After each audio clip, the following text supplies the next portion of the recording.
চন্দ্রিমা ভট্টাচার্য তিনি বলছেন যে আনুগত্য যখন প্রশ্নের মুখে, এই অবস্থায় দলে থাকার কোনো মানেই হয় না।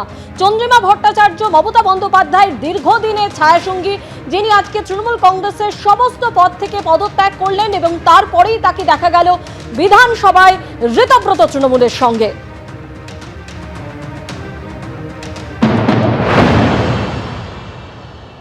ওনার এই সিদ্ধান্তকে স্বাগত জানাই। যেই দমবন্ধ পরিবেশ কালীঘাটে চলছে, সেখানে বেশি দিন কেউ থাকতে পারবে না। চন্দ্রিমাদির মুখেই শুনলাম যে তার আনুগত্য নিয়ে নাকি প্রশ্ন তুলেছেন মমতা বন্দ্যোপাধ্যায়। আজকে যারা তার সাথে দীর্ঘদিন থেকেছে, উনি যেই ধারায় দলটাকে চালাবার চেষ্টা করেছেন যে তিনি যেটা বলবেন সেটাই প্রথম, সেটাই শেষ। আজকে কেউ যদি কোনো সুযোগ না পায় কোথাও কোনো প্রশ্ন করার, গণতান্ত্রিকভাবে দলটাকে এগিয়ে নিয়ে যাওয়া, সেখানে তো দমবন্ধ পরিবেশ তৈরি হবেই। এবং তিনি সেই দমবন্ধ পরিবেশের মধ্যেও মমতাদির সাথে থেকে গেছিলেন বেশ কিছুদিন, কিন্তু তার আনুগত্য নিয়ে আজকে প্রশ্ন। সেটা হয়তো কোথাও গিয়ে তার বিবেকে লেগেছে।